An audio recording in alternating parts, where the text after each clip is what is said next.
வங்கக்கடலில் மையம் கொண்டிருக்கும் டிட்வா புயல் மணிக்கு 5 கிலோமீட்டர் வேகத்தில் வடக்கு திசையை நோக்கி நகர்ந்து வருவதாக வானிலை ஆய்வு மையம் கூறியிருக்கிறது. முன்னதாக மணிக்கு 7 கிலோமீட்டர் வேகத்தில் புயல் நகர்ந்த நிலையில் தற்போது 5 கிலோமீட்டர் வேகத்தில் புயல் நகர்வதாக தெரிவிக்கப்பட்டிருக்கிறது.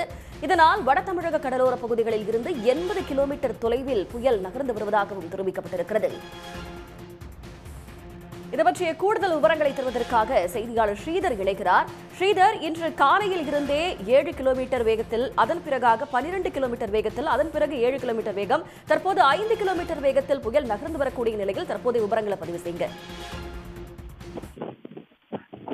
தென்மேற்கு வங்கக்கடல் மற்றும் அதனை ஒட்டிய வட தமிழ்நாடு புதுச்சேரியில் மையம் கொண்டிருக்கக்கூடிய இந்த டிட்வா புயலின் நகரும் வேகம் என்பது தற்போது 5 கிலோமீட்டராக குறைந்திருப்பதாக இந்திய வானிலை ஆய்வு மையம் அறிவிப்பை வெளியிட்டிருக்கிறது. முன்னதாக 7 கிலோமீட்டர் வேகத்தில் வடக்கு திசையில் நகர்ந்து கொண்டிருந்த இந்த டிட்வா புயலின் வேகம் என்பது தற்போது 5 கிலோமீட்டராக குறைந்திருக்கிறது.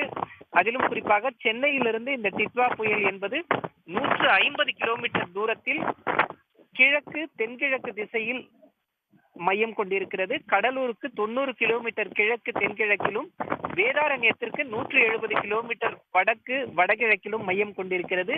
புதுச்சேரியிலிருந்து 90 கிலோமீட்டர் கிழக்கு தென்கிழக்கிலும், காரைக்காலுக்கு 120 கிலோமீட்டர் வடகிழக்கிலும் புயல் மையம் கொண்டிருக்கிறது.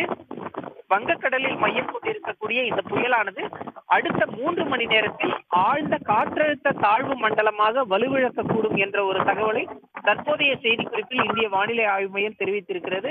கடந்த 3 நாட்களாக வங்கக்கடலில் மையம் கொண்டு வடக்கு நோக்கி தமிழ்நாட்டின் கடலோர பகுதிகளை நெருங்கி வந்து சென்னையை கடந்து இருக்கக்கூடிய இந்த நேரத்தில் இந்த புயலானது ஆழ்ந்த காற்றழுத்த தாழ்வு மண்டலமாக வலுவிழந்து வட தமிழ்நாட்டின் கடலோர பகுதிகளை ஒட்டியபடி நகர்ந்து செல்லும் என ஏற்கனவே அறிவிக்கப்பட்டிருந்த சூழலில் அடுத்த 3 மணி நேரத்தில் இந்த புயலின் தீவிரம் என்பது குறைந்து ஆழ்ந்த காற்றழுத்த தாழ்வு மண்டலமாக வலுவிழக்கக்கூடும் என்ற ஒரு தகவலை தற்போது இந்திய வானிலை ஆய்வு மையம் அதிகாரப்பூர்வ அறிவிப்பில் வெளியிட்டிருக்கிறது.